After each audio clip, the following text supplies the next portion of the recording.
આપણે એવી રીતે બનાવીશું કે ઘરના નાના મોટા સૌ કોઈને જરૂરથી ભાવશે. આ શાક બનાવવું એટલું સરળ છે કે તમે જો આ શાક પહેલી વાર બનાવતા હશો ને તો તમારી આ શાક ખૂબ સરસ બનશે. તો ચાલો બનાવવાની શરૂઆત કરીએ. શાક બનાવવા માટે મેં અહીં અડધો કિલો જેટલી લીલી ડુંગળી લીધેલી છે.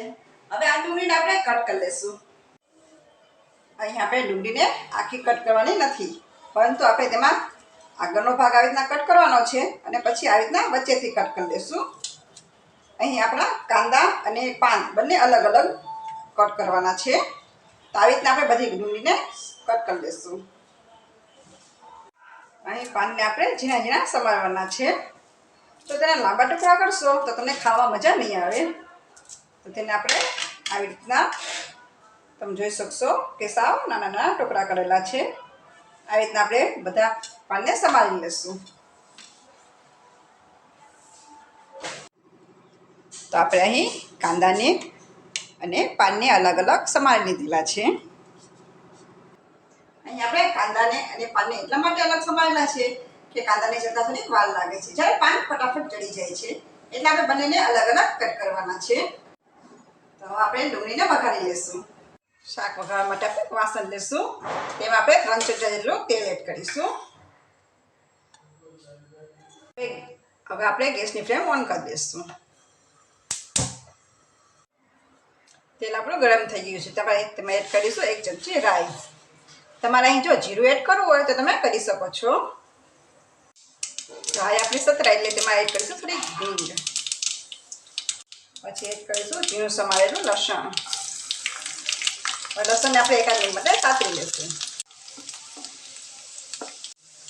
તો 1 મિનિટ જેવું થઈ ગયું છે અને લસણ આપણું સારી રીતે સતરાઈ ગયું છે. આપણે તેમાં એડ કરીશું કાંદા.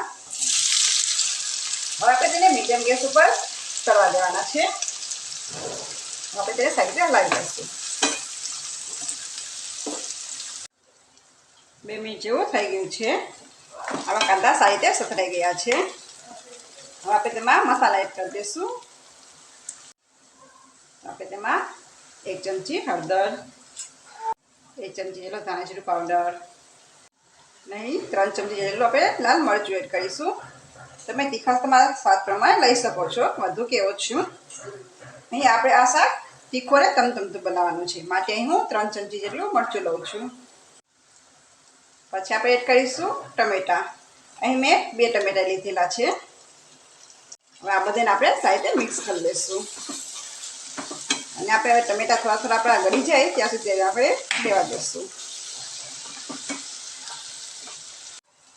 બધું સારી રીતે મિક્સ થઈ ગયું છે. આપણે તેમાં થોડુંક પાણી એડ કરીશું, જેથી કરીને આપણા મસાલા બળી ના જાય. પછી આપણે તેમાં એડ કરીશું થોડુંક સ્વાદ પ્રમાણે નમક. અહીં નમક તમે તમારા સ્વાદ પ્રમાણે લઈ શકો છો.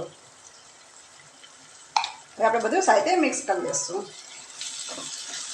હવે આપણે આ મસાલાને 2 થી 3 મિનિટ માટે ચડવા દઈશું. 2 થી 3 મિનિટ જેવું થઈ ગયું છે અને આપણો મસાલો પણ સારી રીતે ચડી ગયો છે. હવે આપણે તેમાં લીલા પાન એડ કરી દઈશું. ફ્રેન્ડ્સ, મેં આ લીલા પાનને પાણીથી સારી રીતે સાફ કરી લીધેલા છે, કેમ કે ડુંગળીમાં થોડુંક ધૂળનું પ્રમાણ હોય છે. એટલે તમારે ડુંગળીને 2 વાર સાફ કરવાની છે.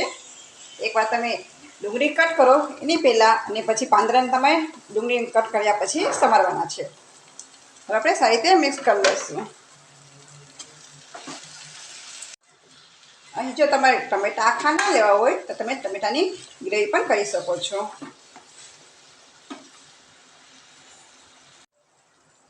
બે મિનિટ જેવું થઈ ગયું છે. હવે આપણે શાકને ફરીથી હલાવી લઈશું. તમે જોઈ શકશો કે પાન આપણા ફટાફટ ચડી ગયા છે. આ શાકને ચડતા બહુ વાર નથી લાગતી. આ શાક ફક્ત 10 થી 15 મિનિટમાં તો થઈ જાય છે. આપ જોશો કે શાક આપણું કેવું સરસ બન્યું છે.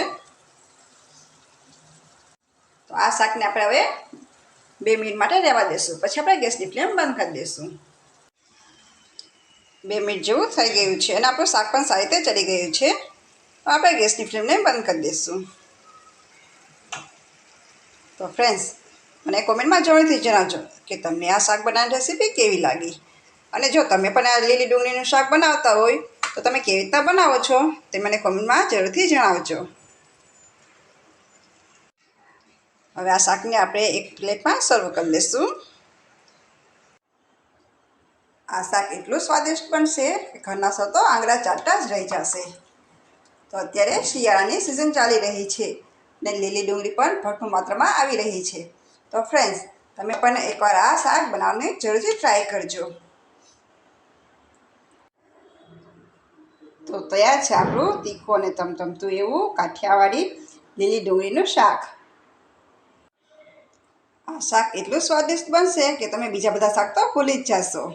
તો તૈયાર છે આપણું લીલી ડુંગળીનું શાક. આપ જોઈ શકશો આ શાક આપણું કેવું સરસ બન્યું છે. તો ફ્રેન્ડ્સ, આપને જો મારી રેસીપી પસંદ આવે તો એક લાઈક કરજો, શેર કરજો અને મારી ચેનલને સબસ્ક્રાઈબ કરજો અને બેલ આઇકન દબાવવાનું ના ભૂલતા.